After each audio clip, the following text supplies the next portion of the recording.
नमस्कार दोस्तों, मैं हूं सचिन कुमार। आप सभी का एसके स्मार्ट क्लास में बहुत बहुत स्वागत है। तो दोस्तों, आज की वीडियो में मैं आपको बहुत ही महत्वपूर्ण यानी गणित से जुड़ा एक बहुत ही इम्पॉर्टेंट क्वेश्चन मैं आपको सॉल्व कराने जा रहा हूं और इससे जुड़ा आपको जो कॉन्सेप्ट है ना वो भी मैं क्लियर कर दूंगा। देखिए, कुछ क्वेश्चन है जो डायरेक्टली आपके जो अध्यापक भर्ती परीक्षा है यानी और जो इसका एलिजिबल टेस्ट होता है टेट और सुपर टेट, यानी सुपर टेट आपका अध्यापक भर्ती परीक्षा होगा तो टेट और सुपर टेट में डायरेक्ट ये क्वेश्चन पूछे जाते हैं और अदर एग्जाम के लिए भी आपका हेल्पफुल है। तो देखिए, क्वेश्चन इसी से जुड़ा हुआ मैं आपको सारा मेथड आपको बताऊंगा, ठीक है। देखिए समझिएगा, क्वेश्चन देखिए पहले क्या है। डायरेक्ट क्वेश्चन पूछा जाता है कि 648 में कौन सी संख्या से गुणा कर दिया जाए कि प्राप्त गुणनफल पूर्ण वर्ग हो जाए। मेरी बात ध्यान से समझिएगा, जब भी इस तरह क्वेश्चन आ जाए यानी जब भी आपका एक वर्ड यूज होता है गुणनफल या फिर यहाँ पे देखिए, हाँ, गुणनफल पूर्ण वर्ग हो जाए यानी पूर्ण वर्ग से संबंधित क्वेश्चन है। वर्गमूल से आपका यहाँ पे जो क्वेश्चन है वो किससे संबंधित है? पूर्ण वर्ग, ठीक है, यानी स्क्वायर से जुड़ा हुआ क्वेश्चन है। अब देखिए, जब भी आपको क्वेश्चन मतलब इस तरह का किया जाए या फिर इस तरह का क्वेश्चन आपके एग्जाम में आ जाए तो आपको गुणनखंड निकालने का तरीका पता होना चाहिए। क्या पता होना चाहिए सर? गुणनखंड। तो गुणनखंड कैसे निकाला जाता है ये आपको पता होना चाहिए। और गुणनखंड के लिए मैं आपको पहले बता दूं कि आपको एक चीज़ जानने की बहुत ही ज़्यादा ज़रूरत होती है, वो है अभाज्य संख्या। क्या है? अभाज्य संख्या। ये अभाज्य संख्या, ये आपको जानना चाहिए। अभाज्य संख्या क्या होता है? अभाज्य संख्या वो संख्या है जो किसी से भी ना कटे, यानी खुद और एक के अलावा किसी से ना कटे। जैसे मैं आपको यहाँ पे बता दूं तो अभाज्य संख्या देखिए 2 होता है, उसके बाद देखिए 3 होता है, क्योंकि 2 किसी से नहीं कटेगा, 3 भी किसी से नहीं कटेगा। उसके बाद 4 आएगा तो 4 2 से कट जाएगा, तो 4 नहीं लिखेंगे। 2 3 के बाद 5 आएगा, फिर उसके बाद 7 आएगा, फिर उसके बाद 9 भी नहीं आएगा क्योंकि 9 जो है वो कट जाएगा 3 से। उसके बाद आपका आता है डायरेक्टली 11। तो देखिए, ये कुछ बहुत ही बेसिक चीज़ें हैं, बेसिक संख्याएं हैं जो ज़्यादातर यूज होते हैं, ठीक है। 2 3 5 7 11 ये आपका अभाज्य गुणक। तो अब आपको करना क्या है? कह रहा 648 में कौन सी छोटी संख्या से गुणा कर दिया जाए कि प्राप्त गुणनफल, यानी अगर उस संख्या से गुणा करेंगे तो जो गुणनफल प्राप्त होगा वो पूर्ण वर्ग हो। तो भैया, ये पूर्ण वर्ग क्या होता है? पूर्ण वर्ग का मतलब अगर कोई संख्या x है उसको उसी संख्या से 2 बार गुणा कर दिया जाए तो संख्या हो जाती है x स्क्वायर। यानी जब भी आपको इस तरह का संख्या मिले तो जान लो पूर्ण वर्ग है ना। जैसे आपका 9 एक पूर्ण वर्ग है क्योंकि 9 जो है 3 का होल स्क्वायर है। 3 गुणे 3 करेंगे 9 आ जाएगा, यानी इसी संख्या को सेम संख्या से गुणा करने पर उसका स्क्वायर हो जाता है, ठीक है। जैसे आपका 16 है तो 16 संख्या आपका पूर्ण वर्ग है क्योंकि 4 गुणे 4 बराबर 16।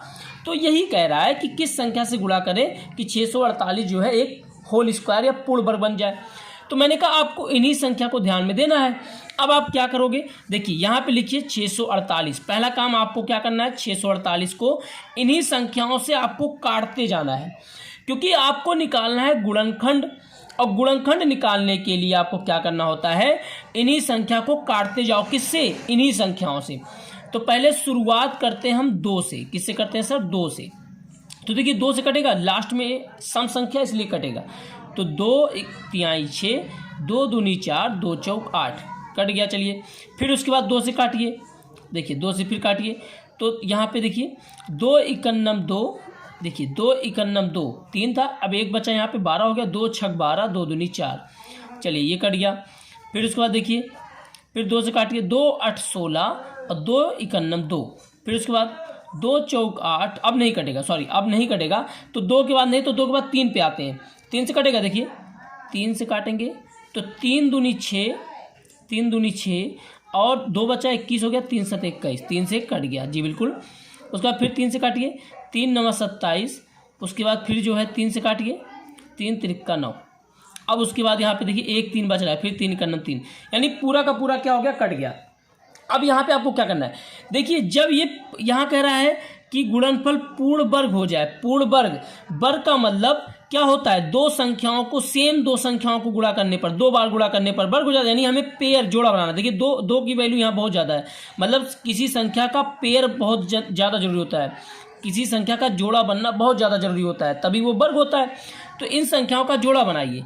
तो जोड़ा कैसे बनाएंगे? देखिए यहाँ पे इस संख्या को पहले उतार लेते हैं। 2 गुणे 2 गुणे 2 गुणे 3 गुणे 3 गुणे 3 गुणे 3। अब देखिए पेयर बनाइए, तो देखिए इसका पेयर बन गया। फिर देखिए इसका भी पेयर बन गया, फिर देखिए इसका पेयर बन गया, इसका पेयर नहीं बना।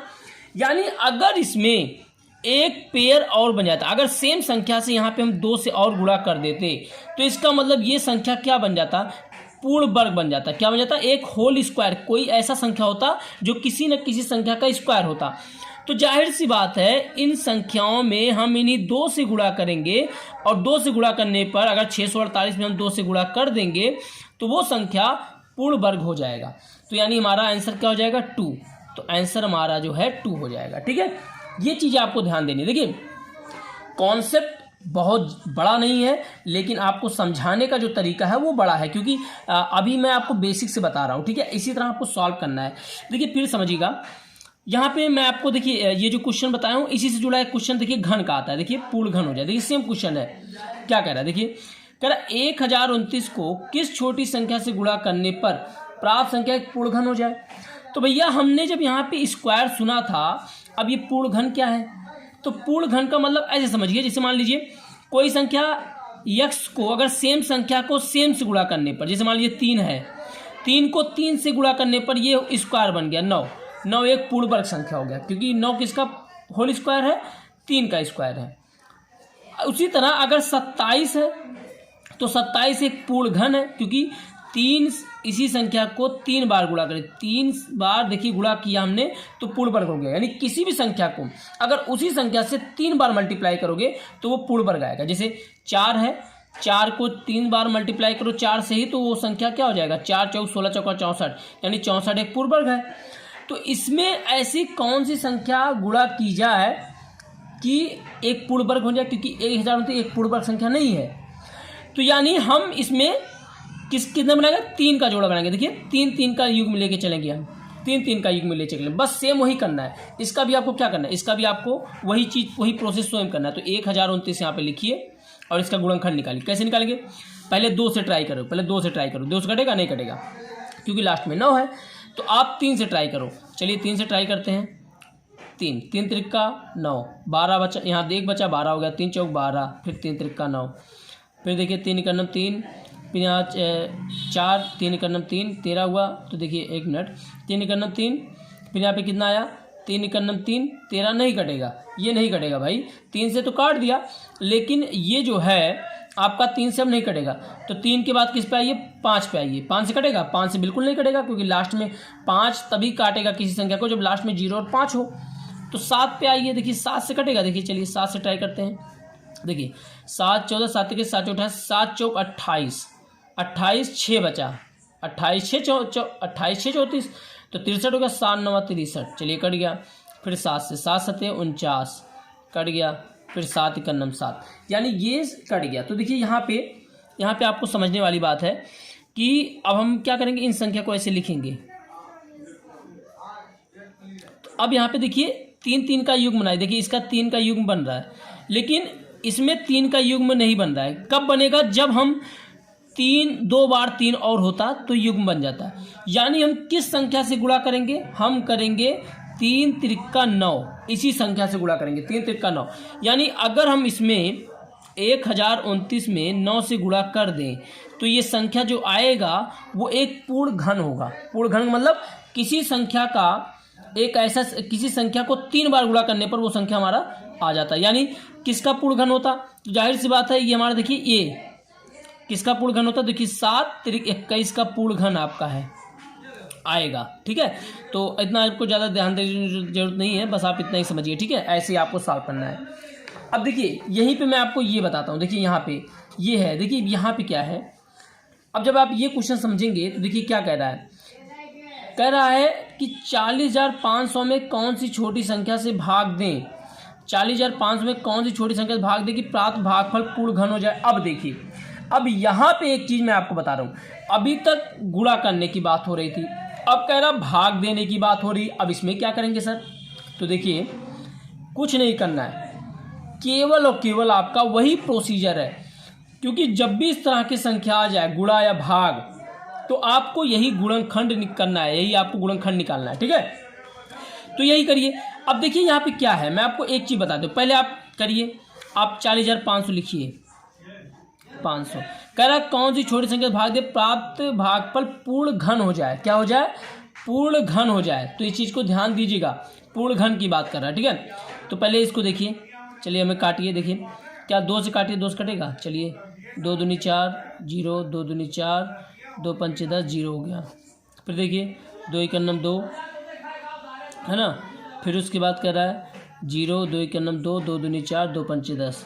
तो ऐसे ऐसे काटते रहिए, 2 पंचे 10, 0, 2 छक 12। अच्छा 2 से नहीं कटेगा, आप 3 से, 3 त्रिक 9 नहीं कटेगा, 5 से काटिए, 5 से काटिए तो 5 दूनी 10, और फिर जो है फिर 5 दूनी 10 आएगा, 5 दूनी 10। तो यहाँ पे अब लगाइए आप जो है 0, फिर 5 दूनी 10, 5 25, ये हो गया। फिर 5 से काटिए, 5 चौक 20, 0 5 25, 5 40, 5 कन्नम 5। अब देखिए, अब फिर काटिए इसको।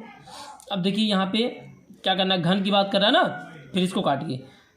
3 त्रिक 3 दूनी 6, 3 सते 21, फिर 3 से, 3 9 27। फिर देखिए यहाँ पे, हाँ 1 मिनट जी, चलिए 3 त्रिक 9, फिर देखिए 3 एकन्नम 3। तो हमने यहाँ पे निकाल लिया, ये हमने एक प्रोसीजर यहाँ पे कर लिया। अब आपको करना क्या है, अब आपको इसमें युग बनाना। देखिए 3 बना लीजिए आप, 2 गुणे 2 गुणे 5 गुणे 5 गुणे 5 गुणे 3 गुणे 3 गुणे 3 गुणे 3 हमने ले लिया। तो अब घन की बात कर रहा है, इसलिए 3 3 का पेयर बनाएंगे। देखिए 3 3 का पेयर किसका बन रहा है, देखिए एक 5 का बन गया और एक 3 का बच गया। तो किसका किसका बचा, किसका किसका बचा, देखिए एक 2 का बचा, एक 2 का बचा। अगर एक 2 इसमें और होता तो इसका युग बन जाता। इसमें देखिए 2 3 का बचा, देखिए एक 3 खाली है ना, यानी 2 3 का बचा, 2 जो है 3 का बचा, तो गुणे 3 गुणे 3। तो अब यहाँ पे समझने वाली बात ये है, देखिए अगर मान लीजिए ये यहाँ पे देखिए हमने जो ये निकाला है, अगर यही चीज़ गुणा पूछता कि इसमें से कौन सी संख्या से गुणा कर दें जिससे पूर्ण वर्ग हो जाए, तो हम क्या करते, 2 तिहाई 6 त्रिक 18, यानी ये संख्या कम पड़ रही है इसमें, जिसको ऐड करने पर हमारा संख्या पूर्ण वर्ग बन जाता है। लेकिन यहाँ पे कह रहा भाग दें, तो भाग दें कि प्राप्त भागफल पूर्ण घन हो जाए। तो भाग देने का मतलब ये हुआ कि जो संख्या बच रही है, तो पेयर बनने के बाद कौन संख्या बच रही है, यहाँ इसका पेयर बन गया, इसका पेयर बन गया, तो यानी एक 3 बच रहा है और 2 बार 2 बच रहा है, यानी 2 दूनी 4 तिहाई 12। तो यानी 12 से भाग देने पर संख्या क्या बच जाएगी, एक पूर्ण क्या हो जाएगा, पूर्ण घन हो जाएगा, ठीक है। तो ये आपको ध्यान देना है। तो यहाँ पे आपको समझ में आ गया कि ये आंसर आपका क्या हो जाएगा, 12 आ जाएगा, ठीक है।